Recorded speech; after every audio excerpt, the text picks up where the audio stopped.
여러분 안녕하십니까, 진성호입니다. 지금 윤석열 검찰총장과 검사 간부 인사로 갈등을 빚고 있는 박범계 신임 법무부 장관, 지금 이 폭행 사건의 피고인으로서 재판을 받고 있는 최초의 법무부 장관입니다.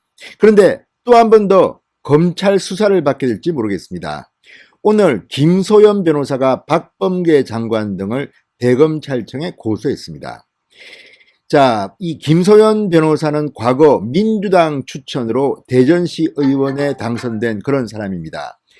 박범계 국회의원 시절에는 상당히 갈등 관계를 빚었습니다. 이른바 공천 헌금 논란입니다. 박범계 장관은 당시 이 문제로 기소되지는 않았습니다. 그러나 다른 사람들은 줄줄이 기소된 바 있습니다.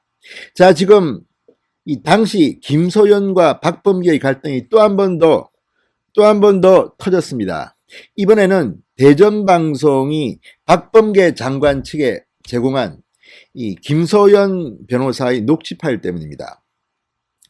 당시 이 박범계 장관이 국회의원 시절입니다. 김소연 변호사 등을 고소할 때 이 증거물로 제출한 녹취 파일이 있습니다. 그런데 문제는 이 녹취 파일이 당시로는 대전 방송이 한 건지 아니면 대전 MBC가 한 건지 대전 KBS가 한 건지는 모르지만 대전 지역 방송사를 대상으로 김소연 변호사가 인터뷰를 한 내용입니다. 그런데 방송에 나가지도 않은 내용까지 포함해서 그 내용이 박범계 당시 국회의원 측에 흘러 들어가서 법정에 증거로 나온 겁니다. 자, 이건 분명히 여러 가지 불법 혐의가 있는 겁니다. 당시 김소연 변호사는 어느 방송사가 한 건지를 모르겠다. 하지만 나는 그 세 방송사와 함께 인터뷰를 했다고 했는데 대전방송이 지난 5일 이 부분을 인정했습니다. 그리고 해당 기자를 징계 절차에 들어가겠다고 밝혔습니다. 자, 보다 더 구체화된 겁니다. 지금 대전방송은 발칵 뒤집혔습니다. 어떻게 기자가 이 취재로 습득한 이 내용을 특정 정치인한테 이렇게 줄 수가 있느냐. 자, 이 문제는 이제 검찰 수사 결과에 따라서 법정으로 옮겨질 겁니다. 다만 박범계 장관까지 칼날이 갈지는 모르겠습니다. 그렇지만 누군가는 책임을 져야 할 문제로 저는 봅니다. 자, 어쨌든 박범계 장관이 됐는데 또 다른 사건이 터졌습니다. 윤석열 검찰이 이걸 수사해야 될 겁니다. 이래저래 박범계 장관은 검찰의 압박을 받게 된 것으로 보입니다. 그런데 법적인 것을 떠나서 도덕적으로 볼 때도 박범계 장관이 이런 식으로 정치를 하는 것은 참으로 도덕적이지 못하다는 생각이 듭니다. 무슨 일이 일어났던 걸까요? 진성호의 융단 폭격 시작합니다. 박범계 법무부 장관을 융단 폭격합니다. 방송에 앞서 아직 진성호 방송에 구독자가 아니신 분들은 붉은색 구독 버튼 눌러주십시오. 더 좋은 방송으로 보답하겠습니다. 자, 박범계 장관이 국회의원 시절입니다. 김소연 전 대전시 의원, 김소연 변호사를 상대로 소송을 제기할 당시 제출했던 취재 파일이 고소 사태를 몰고 왔습니다. 자, 김소연 변호사는 오늘 박범계 장관과 현직 대전시 의원인 A씨와 B씨, 그리고 대전방송 TJB 카메라 기자 C씨 등을 부정청탁 및 금품 등 수수의 금지에 관한 법률, 통신비밀보호법, 개인정보보호법, 저작권법 등 위반 혐의로 대검찰청에 고소했습니다. 아마도 대검은 이 사건을 대전지검에 배당할 가능성이 높습니다. 대전지검이 어떤 곳입니까? 이두봉 검사장, 그러니까 지금 월성 1호기 원전 사건을 수사하고 있는 곳입니다. 권력의 힘이 먹히지 않을 가능성이 높습니다. 박범계 장관을 상대로 어쩌면 대전지검이 이 김소연 변호사 고소건을 수사할 가능성이 높아졌습니다. 자, 고소장에 따르면 박범계 장관은 2018년 12월 국회의원 시절입니다. 김소연 변호사가 허위 사실을 유포해 자신의 명예를 훼손시켰다며 1억 원 상당의 손해배상 소송을 냅니다. 자, 형사소송이 아닙니다. 손해배상 소송이라는데 우리가 주목할 필요가 있습니다. 그러면서 증거물로 이 취재 파일을 제출합니다. 왜 박범계 의원이 당시 이 형사고소하지 않았을까요? 손해배상 소송만 냈습니다. 이걸 형사고소하게 되면 제대로 수사를 하게 되고, 그러면 이런 일들이 오늘 김소연 변호사가 고소한 이 건이 터질지도 모르기 때문에 혹시라도 손해배상 소송만 낸 거 아닐까 의심이 됩니다. 자, 문제는 이 해당 취재 파일의 적법성 유무입니다. 자, 김소연 변호사가 2018년 이 박범계 장관의 불법 선거 자금 의혹을 제기하면서 대전 지역의 세계 방송사 기자들과 인터뷰를 했습니다. 대전 MBC, 대전 KBS, 그리고 대전 민방, TJB 대전방송이었습니다.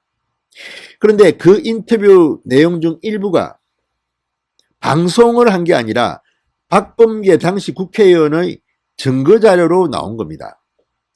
김소연 변호사가 깜짝 놀랄만 하죠. 이건 뭐 나오지도 않은 내용을 방송사 기자들이 특정 정당 편도 아니고 이렇게 하면 이게 맞는 건지, 공중파 방송에서 이런 짓을 하는 것은 제가 볼 때는 불법 의혹이 짙습니다. 자, 약 30분가량 녹화를 했다고 합니다. 녹음을 했다고 합니다. 이 김 변호사가 박범계 장관을 강하게 비판한 그런 시기입니다. 2018년 11월 15일, 16일 녹음된 것이라고 합니다.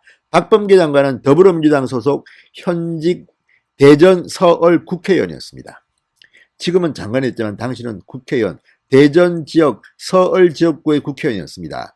김소연 변호사는 고소장에서 당시 박 장관은 당시 시의회 의장을 하고 있던 A씨와 자신의 비서관이던 B씨 등을 통해 대전방송 카메라 기자에게 취재 파일을 받았다. 카메라 기자는 2018년 12월께 A씨의 전화를 받고 소속 회사의 재물인 방송 취재 파일을 정보통신망을 이용해 복사해 전송했다고 주장했습니다.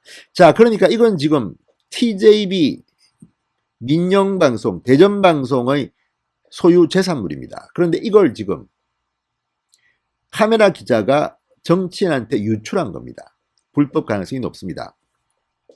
김소연 변호사는 해당 기자는 개인정보에 해당하는 취재 파일을 A씨에게 들려준 다음 B씨에게 카카오톡 메시지로 3차례에 나눠 전송했다고 말했습니다.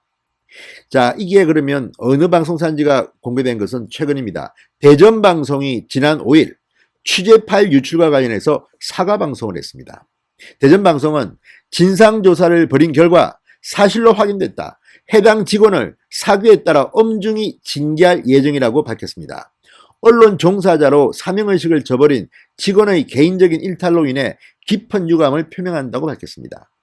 자, 박범계 당시 국회의원에게 이 취재 파일을 준 혐의로 이 카메라 기자는 기자 인생도 제가 볼 때는 상당히 큰 타격을 받을 겁니다. 그리고 법적으로도 처벌받을 가능성이 높아졌습니다. 김소연 변호사는 이 같은 행위는 통신 비밀과 개인정보를 침해한 것이다. 대전방송에서 취재 파일 절도, 저작권법을 위반한 것에 해당한다. 박 장관과 A씨, B씨 등은 해당 기자에게 이런 죄를 저지르도록 교사한 것이다. 이렇게 주장했습니다. 자, 이와 함께 김 변호사는 2018년 6.13 지방선거를 앞두고 당내 경선 개입 등 업무 방해를 한 혐의로 박범계 장관과 B씨, 허태정 대전시장, 전문학 전 대전시 의원 등도 고발했습니다. 자, 김 변호사는 전문학 전 시의원은 박범계 장관의 비서관에게 개인정보인 더불어민주당 서구지역구 권리당원 명부를 전달하고 대전 서구 비례대표 후보 등을 통해 전화로 당시 허태정 대전시장을 지지해달라는 전화를 걸게 하고 문자를 발송한 혐의가 있다고 말했습니다. 자, 어쨌든 변호사인 김소연 전 시의원한테 박범계 장관이 단단히 걸린 것 같습니다. 자, 어디까지 처벌될지 모르겠습니다. 지난번에는 박범계 장관은 빠져나가고 그와 관련된 측근들이 이 형사처벌을 받은 적이 있습니다. 이번에는 어떻게 될까요? 현역 장관입니다. 그것도 법을 지키라고, 정의를 수호하라고 법무부 장관에 취임한 박범계가 오늘 김소연 변호사로부터 고소를 당했습니다. 윤석열 검찰이 어떻게 처리할지 귀추가 주목됩니다. 진성호의 융단 폭격이었습니다. 여러분 감사합니다.